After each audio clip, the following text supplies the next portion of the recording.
¿no?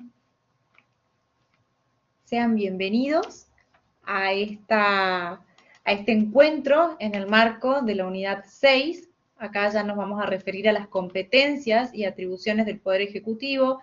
Ya nos hemos referido en la unidad 5 a lo que es el Poder Ejecutivo, a la composición del órgano, si era unipersonal, si era colegiado, a la figura del jefe de gabinete, nos hemos referido a los ministros como secretarios de Estado, que son seleccionados por el criterio del Poder Ejecutivo, y nos hemos referido también en estas bolillas a lo que era la figura del jefe de gabinete, como dijimos, y a la figura del vicepresidente como un funcionario de reserva. Bien, ahora vamos a pasar con sus constituciones y programas en mano a analizar el punto referido uno a las jefaturas presidenciales y a los tribunales administrativos y vamos a debatir sobre su constitucionalidad, vamos a plantear su constitucionalidad.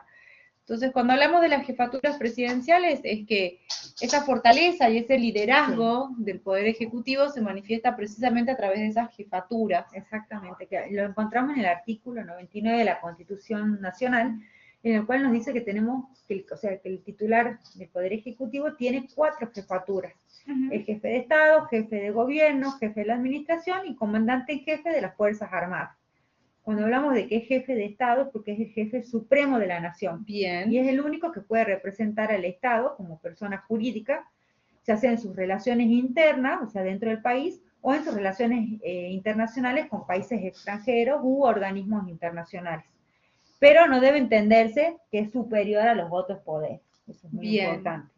¿Y la jefatura de gobierno a qué hace alusión? Es que tiene a su cargo la conducción política del Estado. Bien, ¿y la de administración? Es que es responsable políticamente de la administración general del país. Pero recordemos que el presidente es el titular de la administración y el jefe de gabinete es quien ejerce y la lleva a cabo. Bien.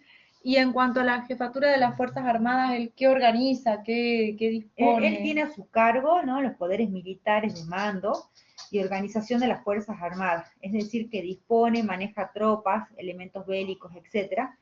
Pero si bien puede ejercerlo él mismo a la jefatura, pero en realidad es muy usual que se la deleguen a un oficial, ¿no?, profesional. Como que tenga más conocimiento que él como claro, civil. más idóneo. Sí. En otros países por esto no ocurre, sí, ¿no? Pero sin embargo sigue teniendo la atribución de mando el poder, el presidente. Bien. Ahora, yo les quiero recordar que antes de la reforma del 94 las jefaturas eran 5, además de las que dijo Lu, que es jefe de Estado, jefe de gobierno, de la administración y de las Fuerzas Armadas, también era el jefe de la capital federal. Pero ¿qué pasó? Con la reforma del 94, la capital federal, la ciudad autónoma de Buenos Aires, tiene un régimen jurídico ya distinto, ¿no? Tiene su régimen jurídico autónomo, ella se elige por el pueblo de la ciudad al jefe de gobierno y tiene facultades propias y atribuciones de legislación y de jurisdicción. Claro, que esto lo tienen que ver en las cápsulas anteriores cuando estuvimos hablando del federalismo. Exacto, ahí recuerden. Ahí. Y entonces hoy esa jefatura ya se quitó y ahí lo vemos, tachada en la filmina, y actualmente, como dijo Lu al comenzar, tenemos la jefatura de Estado, de Gobierno, de Administración y de las Fuerzas Armadas. Bien, como ya vimos, él es el jefe de Estado y es el representante, como dijo Lu, supremo de la nación, pero no supremo como por encima de otros poderes, sino que representa a la nación en las relaciones exteriores, ¿no? Con otros estados, con otros organismos internacionales.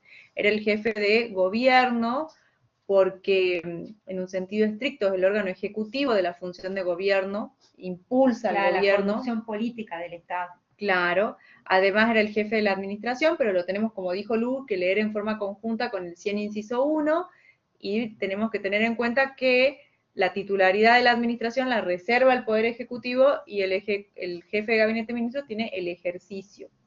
Bien. Esto es un poco para descomprimir también la tarea del presidente y que haya otro funcionario que pueda un poco descontracturar, digamos, el órgano. Sí, y cuando hablábamos del jefe de las Fuerzas Armadas, es un objetivo vinculado con lo que hace a la defensa nacional. Ahora vamos a pasar brevemente a hablar de la administración pública. ¿Qué es la administración pública? Es esa función permanente del Estado, ¿no? Es actividad permanente del Estado para poner en práctica y satisfacer necesidades de orden público de un grupo social de los individuos que lo integran, ¿no? Esa administración tiene que ser ejercida dentro de los límites del ordenamiento jurídico, ¿no? Ahora, el Estado tiene funciones que cumple para alcanzar el bien común. Tiene funciones administrativas, donde se encarga de que se cumpla la ley, de satisfacer el interés público, y acá esta función principal del Poder Ejecutivo. Pero también tiene una función legislativa el Estado. Que no quiere decir poder legislativo, sino que una función pero la ejerce principalmente el Poder Legislativo. Entonces acá el Estado se encarga de que se dicte la ley, básicamente. Claro. Esa norma general abstracta para un número indeterminado, determinable de personas, y después tiene la función judicial, que se encarga de interpretar y aplicar la ley con fuerza de verdad legal, pero ya en el caso concreto. También es función principal del Poder Judicial. Ahora, ¿qué pasa? Resulta que las tres funciones, la ejecutiva, la legislativa y la función judicial, persiguen el bien común.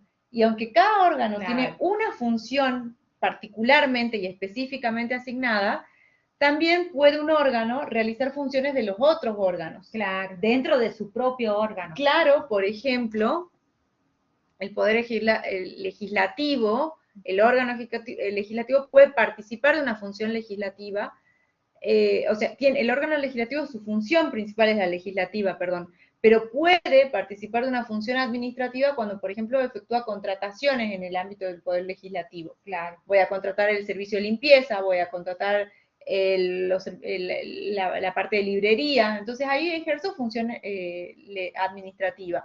O cuando ejercen el juicio político, donde la Cámara de Diputados acusa y senadores resuelven, una función judicial, se dice, ¿no? Por su parte, el Poder Ejecutivo también, que principalmente ejerce función administrativa, al dictar decretos, reglamentos, ejerce función legislativa, se dice. Y cuando indulta, conmuta pena o hace arrestos de personas durante el estado de sitio, se dice que son funciones judiciales. Por su parte, el Poder Judicial principalmente ejerce la función de juzgar, ¿no? Al caso concreto, pero ejerce la función legislativa, dicen, cuando se declara la inconstitucionalidad de una norma para el caso concreto, o una función ejecutiva o administrativa, cuando efectúa contrataciones, designaciones de personal, bajas de personal, todo eso sería una función administrativa. Entonces acá nos vamos a plantear, cuando hablamos de los tribunales administrativos y si son constitucionales o no, si el presidente puede ejercer funciones jurisdiccionales. O sea, si el órgano ejecutivo, perdón, no el presidente, puede ejercer funciones jurisdiccionales. Y nos vamos a preguntar esto porque nos planteamos qué pasa si ustedes van al artículo 109 de la Constitución Nacional, que prohíbe que la administración ejerza funciones judiciales. Entonces, parte de la doctrina sí te distingue lo que es una función jurisdiccional como género de resolver conflictos, y la función judicial, que es la de resolver conflictos por un tercero imparcial con fuerza de verdad legal, que es propia del Poder Judicial. Entonces, te hablan de una diferencia de género y especie.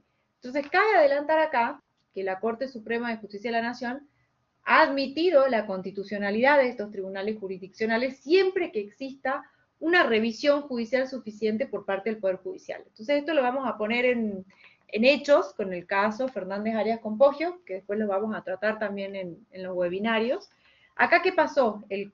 Sitúense que estamos en 1960, el Congreso dicta leyes, dicta 3 leyes, y donde crea en el ámbito del poder del Ministerio de Agricultura cámaras regionales para resolver conflictos entre propietarios y arrendatarios, ¿bien? De predios rurales. Entonces ellos resolvían conflictos de estas cámaras sobre estos arrendamientos y luego sus decisiones se apelaban ante una cámara central y luego por recurso extraordinario ante la Corte. Pero ya plantéense que estamos recién en la instancia judicial con un recurso extraordinario ante la Corte. Vayan planteándose si eso era suficiente o no para el ejercicio del derecho de defensa en juicio. Entonces, Arias y Poggio resulta que tienen un conflicto por un contrato de arrendamiento. Y la Cámara lo condena a Poggio a que devuelva el predio arrendado. Le da el inquilino a que lo devuelva. Entonces, ¿qué pasa acá? Poggio deduce un recurso extraordinario ante la Corte, pero dice que esas leyes son inconstitucionales por violar el 109, y por otro lado, porque incumplen con el 18 de la Constitución Nacional, que hace al derecho de defensa en juicio ante el Poder Judicial. O sea que se estaría arrogando el Poder Ejecutivo funciones judiciales que no le corresponderían. Exactamente. Entonces, ¿qué le contesta la Corte? A ver, estos tribunales, Ogio, son constitucionales, no violan el 109 de la Constitución Nacional. ¿Por qué? Porque la función de juzgar siempre le va a terminar correspondiendo al Poder Judicial.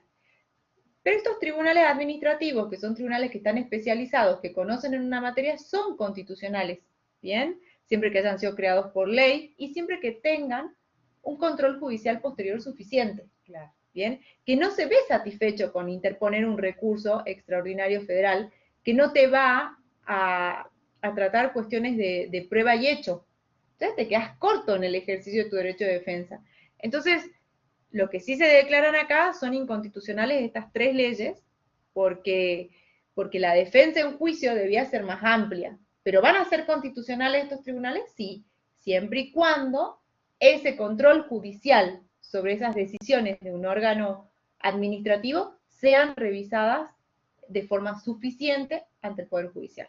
Claro. Entonces esa fue la situación. Con el caso Ángel Estrada, que ya es un poco más nuevo, del 2005, acá la empresa de Sur interrumpe el servicio de luz, entonces hay una planta industrial, que es la de Ángel Estrada, que se vio perjudicada, entonces él interpone una demanda por daños y perjuicios. Acá lo que básicamente nos preguntamos es, ¿puede el ente regulador, que es un órgano administrativo, aplicarle hacer efectiva una indemnización por daño y perjuicio en sede administrativa?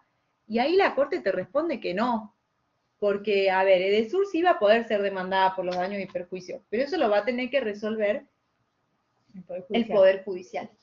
¿Por qué? Porque vos necesitas un ámbito de prueba y debate distinto a la sede administrativa. Claro. Lo que puede Edesur, lo que se le puede hacer a Edesur en sede administrativa por el ente regulador es imponerle multas. Pero las cuestiones que hagan a las indemnizaciones por daños y perjuicios ya las tenemos que ver ante el Poder Judicial. Entonces, nos queda una cosa es la claro sanción administrativa y otra cosa es ya una responsabilidad y que te habilite la vía judicial. Exactamente. Entonces vamos a tener en cuenta, para resumir, que hoy actualmente tenemos la jefatura de gobierno, de Estado, de administración y de las Fuerzas Armadas. Por otro lado, hemos hablado sobre lo que era la administración pública como esa actividad permanente del Estado para satisfacer intereses impostergables del individuo y los grupos.